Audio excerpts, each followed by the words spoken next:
वे सच को स्वीकार कर चुका है कि भाई हम अंतिम सूची में स्थान बनाने में नाकामयाब रहे हैं और अब वो अपनी दृष्टि आगामी एग्जाम्स पे लगा के बैठे हैं। मैं उनसे बात करूँगा। पहला जो वर्ग है जो सिर्फ सिस्टम को दोष दे रहा है, जिनको खुद में कमी नज़र नहीं आ रही है, उनके लिए वीडियो कारगर नहीं होगा क्योंकि वो कुछ भी स्वीकार करना नहीं चाहते। वो वही सुनना चाहते हैं जो उनके मस्तिष्क में है ना? एक कन्फर्म बायसनेस है उनके मस्तिष्क में कि भाई नहीं यही है, खुद को कोई कमी नज़र नहीं आ रही है, तो उनके लिए तो ये वीडियो कोई काम का नहीं है। लेकिन कुछ ऐसे स्टूडेंट हैं जिनको लगता है कि भाई सिस्टम में दोष होगा, लेकिन साथ-साथ में कहीं न कहीं अपनी भी कमी रहती है। उन कमियों को मान लिया जाए। देखो कई बार हम बहुत सारे कंटेंट को लाते हैं, उसको ठीक से नहीं पढ़ते। कई बार हम पढ़ बहुत लेते हैं, अच्छे से अभ्यास नहीं करते। कई बार हम सिलेबस का एक बहुत बड़ा भाग छोड़ देते हैं ये सोच के कि भाई हमारा ये कमज़ोर है। कई बार हम गलत स्रोत लेके बैठ जाते हैं। कई बार मतलब हम एक गलत ट्रैक पे पड़ जाते हैं, है ना? और ये हमें पता होता है। कई बार इन सब चीज़ें ठीक करने के बावजूद एग्ज़ाम हॉल में हमारा मैनेजमेंट ठीक नहीं होता। कई बार हम टाइम पे पेपर नहीं कर पाते। कई बार हमने पेपर हॉल में ओएमआर शीट में गलतियाँ कर दी जाती हैं। कई बार हम एग्ज़ाम हॉल पहुँचते टाइम पे नहीं है, हड़बड़ाहट में प्रश्न गलत हो जाते हैं। तो ऐसे न जाने कितनी सिचुएशंस बनती हैं जहाँ गलती होने की गुंजाइश रहती है। तो ऐसे जितने भी स्टूडेंट जो खुद की गलतियाँ स्वीकार कर चुके हैं, मैं उनके लिए आज बात करूँगा। तो अब आपको करना क्या है? असफलता तो मिल चुकी है, इसको आप एक्सेप्ट कर लीजिए। जितना जल्दी हो सकता है उतना एक्सेप्ट कर लीजिए। पहला काम आपको ये करना है कि किसी के सामने, किसी के भी सामने, चाहे माता-पिता हो, चाहे भाई-बहन हो, चाहे मित्र हो, किसी के भी सामने अपनी असफलता का एक्सक्यूज़ मत दीजिए। किसी को ये मत कहिए कि मैं क्यों असफल हुआ। कोई मतलब नहीं किसी को, क्योंकि आपकी जो कमी रही है या सिस्टम की रही है वो आपको ठीक करनी है। किसी को कहने भर से वो लोग ठीक नहीं करेंगे। जितना ज़्यादा एक्सक्यूज़ देंगे, उतना ही ज़्यादा आप अपने आप को कमतर फ़ील करते जाओगे। तो सबसे बेहतर उपाय ये है, किसी को कोई एक्सक्यूज़ मत दो, सबसे पहली बात। दूसरी बात, ये भी मत कहो कि कितने अंक से फ़ेल हुआ है, बस रह गया हूँ। चाहे 0.23 से रहे हो, चाहे 50 नंबर से रहे हो, बस रह गए। इस बात को एक्सेप्ट कर लीजिए और मेरा मानना है कि किसी को कुछ मत कहिए। आप थोड़े से दिन खामोश रहिए। किसी से बात मत कीजिए, क्योंकि अब आप एक ऐसी संवेदनशील स्थिति में हैं, जब आप किसी को कुछ भी कहोगे तो लोग मज़े लेने वाले हैं, है ना? उनको कोई फ़र्क नहीं पड़ता आपके इमोशंस से। तो सबसे बेस्ट ये है, आप कोई एक्सक्यूज़ मत दो किसी से, और किसी जगह भी कहीं पर भी ये मत कहो कि भई मैं आधे नंबर से रहा हूँ या 1 नंबर से रहा हूँ, क्योंकि लोगों को वो सिर्फ़ एक मज़ाक लगती है। लोगों को केवल और केवल एक बहाने लगते हैं, है ना? जब भले ही आप सच्चाई बताओ उनको। तो इसलिए सबसे पहला काम ये कीजिए, आप शांत हो जाइए। किसी को कुछ मत कहिए, कोई स्टेटस मत लगाइए। अब कई बार बच्चे ऐसे रोने-धोने के स्टेटस लगाते हैं। यूट्यूब पे वगैरह पे हर जगह कमेंट डालते हैं कि मैं फेल हो गया हूँ, मैं ये हो गया हूँ। कोई फ़र्क नहीं पड़ता किसी को, आपके इस तरह से करने से आप खुद उदास होंगे। पहली बात तो ये कर लीजिए कि आप अपनी अभिव्यक्त कहीं करिए ही मत। आपको अभिव्यक्ति करना है तो भावी परीक्षा के किसी रिज़ल्ट से अभिव्यक्त करना। आपके ऊपर क्या गुज़री किसी को मत बताओ। मुझे ठीक से याद है कि 2011 या 12 का साल था। मैं उस समय कई परीक्षाओं में एक साथ फेल हुआ था। सेकंड ग्रेड में कुछ पॉइंट से रह गया था, और बहुत सारे ऐसे एग्ज़ाम थे। रेलवे में फ़ेल हुआ था, मैंने एएसएम का एग्ज़ाम भी दिया था, उसमें फ़ेल हुआ था। एसएससी सीजीएल में मेंस में फ़ेल हुआ था, इंग्लिश में डिस्क्वालीफ़ाई किया गया, और आईएएस मेंस में भी इंग्लिश में एक बार डिस्क्वालीफ़ाई किया गया। उस साल बहुत सारी असफलता एक साथ मिली थी। मैंने किसी को कुछ नहीं कहा कि भाई मैं असफल हुआ हूँ, क्योंकि मुझे पता है ये मुझे ठीक करना है। किसी से कोई बात नहीं करी, बस किसी ने पूछा, ज़्यादा कुरेदने की कोशिश की तो ये कह दिया कि भाई नहीं हुआ अपना, आगे ठीक करेंगे, कोशिश करेंगे, नहीं तो ठीक है। बस आप भी यही करिए, किसी से कुछ मत कहिए, पहला काम। दूसरा काम आपको ये करना है कि अब शांति से बैठ के और डिसीज़न ले लीजिए कि अब आगे किसकी प्रिपरेशन करनी है। आप जिसमें भी पात्र हो रहे हैं, जैसे मान लो कि आपका अध्यापक में नहीं हुआ, L2 में नहीं हुआ, सेकंड ग्रेड में नहीं हुआ, आपके पास बीएड है, एमए है, तो आप फर्स्ट ग्रेड की तैयारी शुरू कर दीजिए। ये कहीं नहीं लिखा है कि अध्यापक में नहीं हुआ, उसका वरिष्ठ अध्यापक में नहीं होगा या व्याख्याता में नहीं होगा। मेरी नज़र में ऐसे अनेक उदाहरण हैं जो अध्यापक और वरिष्ठ अध्यापक में नहीं हुए, प्रोफेसर बन गए, व्याख्याता बन गए। कोई फ़र्क नहीं पड़ता, हर एग्ज़ाम की डिमांड अलग होती है। हर एग्ज़ाम की डिमांड अलग होती है। क्या पता आप अध्यापक की परीक्षा के लिए बेटर नहीं कर पाए, आप व्याख्याता में ठीक कर पाओगे। तो आप कभी अपने आप को ये तो ना सोचें कि मेरा अध्यापक में नहीं हुआ, इतनी सीट में नहीं हुआ, तो वरिष्ठ अध्यापक या फिर व्याख्याता या अपग्रेड में कैसे होगा? ये बिल्कुल भी एक भ्रामक धारणा है। क्योंकि मेरे अनेक साथी, मैं नाम सहित उदाहरण देके बता सकता हूँ, जिनका अध्यापक या वरिष्ठ में नहीं हुआ, लेकिन वो प्रोफ़ेसर बन गए, फर्स्ट ग्रेड बन गए और बहुत अच्छी-अच्छी जगह पे चले गए।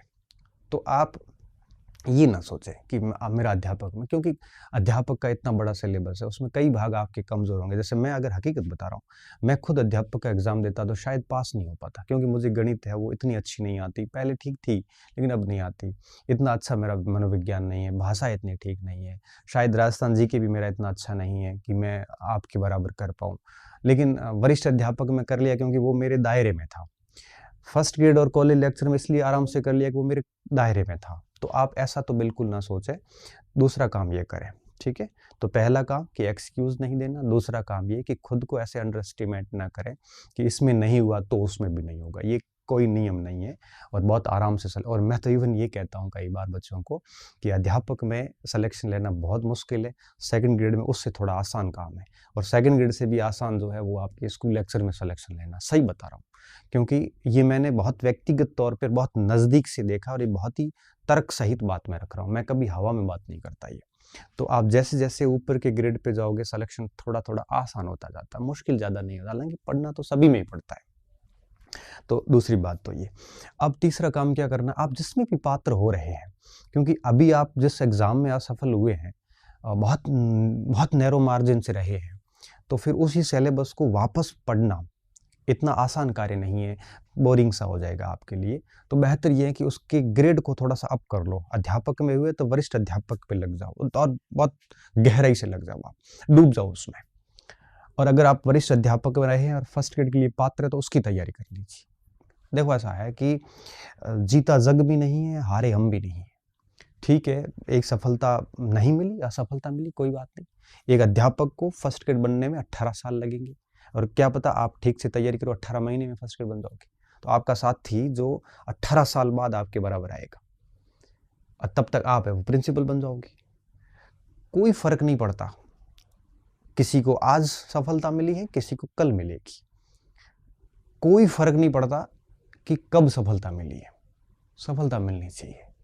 भले वो 2 साल लेट मिलो, चाहे 2 साल पहले मिलो, वो सब एक समान है।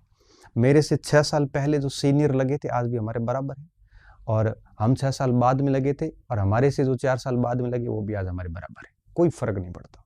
इसलिए आप ये भी ना सोचें कि आपकी बहुत ज़्यादा उम्र बढ़ रही है, ये वो, कोई फ़र्क नहीं पड़ता। 30 में लगो, चाहे 32 में लगो, चाहे 35 में लगो, चाहे 21 में लगो, कोई फ़र्क नहीं पड़ता, बस सेवा में आ जाना चाहिए, ये ज़्यादा अच्छा है।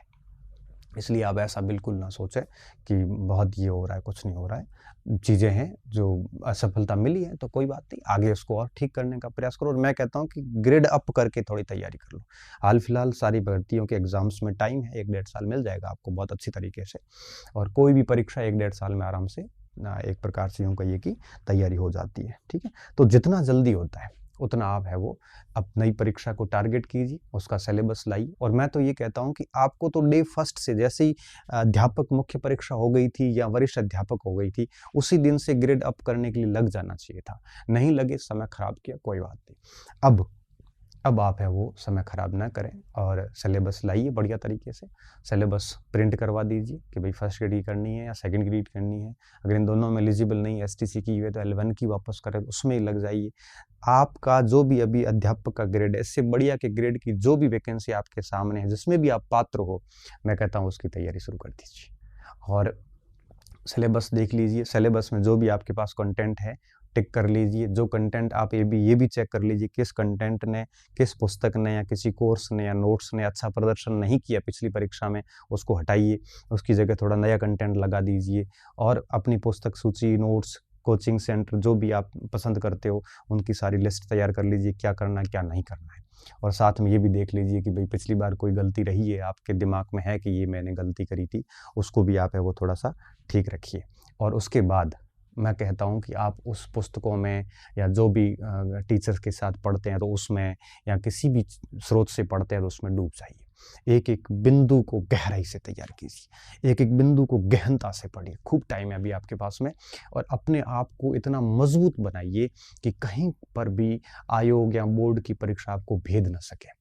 बड़े बिल्कुल गंभीर धैर्यवान होते हुए पढ़ें, क्योंकि एक असफलता केवल कड़वाहट ही नहीं देती, एक असफलता केवल निराशा ही नहीं देती, एक असफलता इन सारे के सारे नकारात्मक बिंदुओं के साथ-साथ में कुछ पॉजिटिव चीज़ें भी लाती है। आपको अपने अपनों से पहचान करवा देती है। आपका जो परिचय है वो आप खुद से करवा देती है। आप वास्तव में क्या है वो आपको पता चलना शुरू हो जाता है।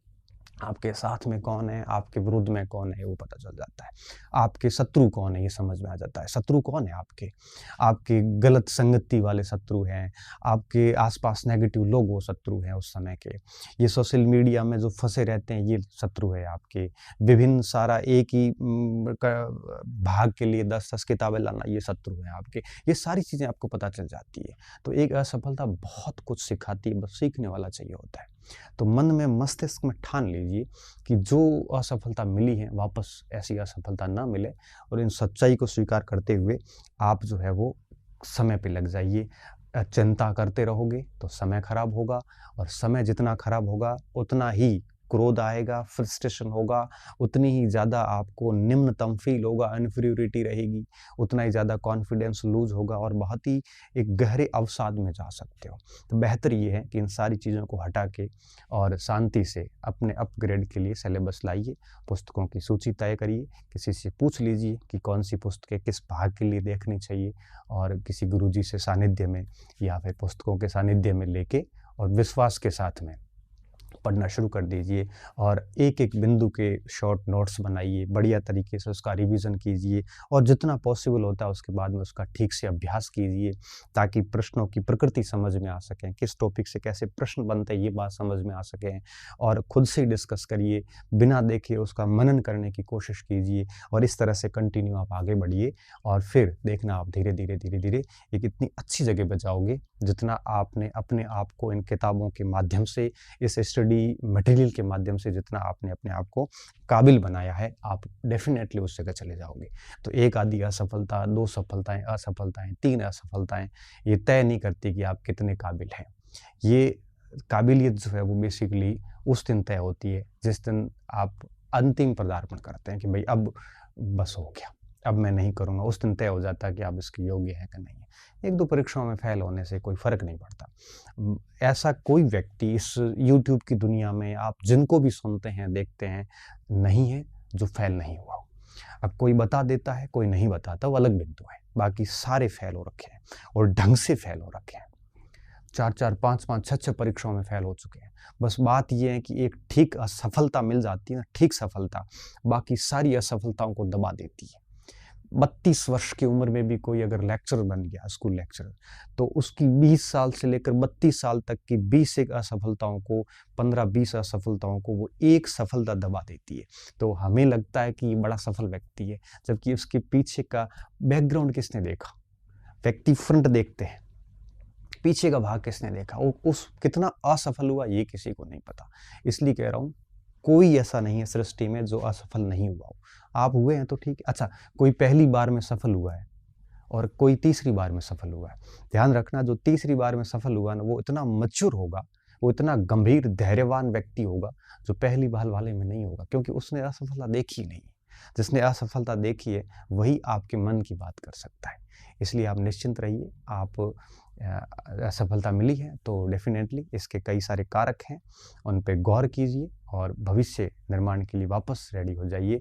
अन्यथा मैं मानता हूँ कि इस समय चेंज हो जाता है, आर्थिक स्रोत चेंज हो जाते हैं, कइयों के लिए अब इकोनॉमिक्स रूप से पैसे अरेंज करना भी मुश्किल हो जाता है। मैं कहता हूँ कि पैसे नहीं है तो 8 घंटे मेहनत करके पढ़ लो। मेहनत करने से कोई मरता नहीं। अभी कल मेरे पास एक बच्चा आया, बोला सर 2 दिन आरसीसी का काम करने जाता हूँ, 5 दिन पढ़ता हूँ। अब सोचिए, जो 2 दिन आरसीसी का काम कर रहा है, आरसीसी का काम बहुत मुश्किल काम होता है। हज़ारों बच्चे आते हैं ऐसे मेरे पास आते हैं। एक बच्चा कह रहा था सर मैं रात को 1-2 बजे के आस-पास जाता हूँ मंडी में, सब्ज़ी की गाड़ी खाली करता हूँ, 300 रुपए मिलते हैं और उसके बाद दिन में पढ़ता हूँ। ऐसे अनेक उदाहरण आप अपने आस-पास तलाश सकते हो। तो कम से कम ये करके भी पढ़ लीजिए, है ना? तो पढ़ने से चलो नौकरी नहीं भी मिली ना, लेकिन आप इतना सीख जाओगे कि एक अच्छा व्यक्तित्व के रूप में आप जाने जाओगे, क्योंकि नौकरी लगना भरी सफलता नहीं है। आपका एक पद के अनुरूप एक व्यक्तित्व का विकास होना भी बहुत ज़रूरी होता है। तो उन सारी चीज़ों को सोचते हुए आप एक्सक्यूज़ किसी को मत दीजिए, खामोशी के साथ वापस एक पॉजिटिव एटीट्यूड लेके मस्तिष्क में ये रखते हुए कि डेफ़िनेटली हम काम कर जाएँगे। अब मेरे पास जितने भी अध्यापक आ रहे हैं मिठाई खिलाने के लिए, उन सबसे मैं पूछता हूँ कौन-सा अटेम्प्ट है? 99% बच्चा यही बोल रहा है कि सर सेकंड अटेम्प्ट है। और मैं कह रखा है कि जो सेकंड अटेम्प्ट होता है ना, वो बड़ा घातक होता है। घायल शेर की जो दहाड़ होती है और जो प्रहार होता है, उसकी कल्पना कोई नहीं कर सकता कि वो कितनी तेज़ तर्रार और घातक तरीके से होती है। तो आप भी वो घायल शेर बनिए और मैं कहता हूँ कि परीक्षा तक अपनी पूरी ताकत के साथ मेहनत कर लीजिए, ईमानदारी के साथ में। 8-10 बार सिलेबस निपटाइए, खूब सारे हज़ारों प्रश्नों का अभ्यास कीजिए, फिर देखना कि किस तरह से रिज़ल्ट निकलता है और फिर वही लोग जो आज आपके ऊपर कटाक्ष कर रहे हैं या जिनकी उम्मीदों की बोझ के तले आप दबे हुए हो, उन सभी की एक्सपेक्टेशंस को भी पूरा करेंगे आप और डेफ़िनेटली सबको जवाब देंगे। बाकी कौन क्या कहता है हमारे को फ़र्क नहीं पड़ना चाहिए। समाज से हम प्रभावित नहीं होने चाहिए, परिवार से हम प्रभावित नहीं होना चाहिए। हमें सिर्फ़ और सिर्फ़ हमसे खुद से प्रभावित होना है। बाकी दुनिया का काम ही कहना है, नौकरी लगने के बाद में भी वो कह देंगे। कहने वाले तो कहते रहेंगे और बाकी चीज़ें चलती रहेगी। कोई समय ठहरा नहीं है, आज लगा है तो उसने कोई तीर नहीं मारा है और 2 साल बाद में लगेगा तो वो भी कोई हारा नहीं है, ठीक है? इन्हीं बातों के साथ मैं सत्र को समाप्त करता हूँ। उम्मीद करता हूँ कि चीज़ें आपको थोड़ा-सा पॉज़िटिव रिलीफ़ देगी। बहुत-बहुत धन्यवाद विद्यार्थियों, अच्छे रहिए, मस्त रहिए और पढ़ते रहिए।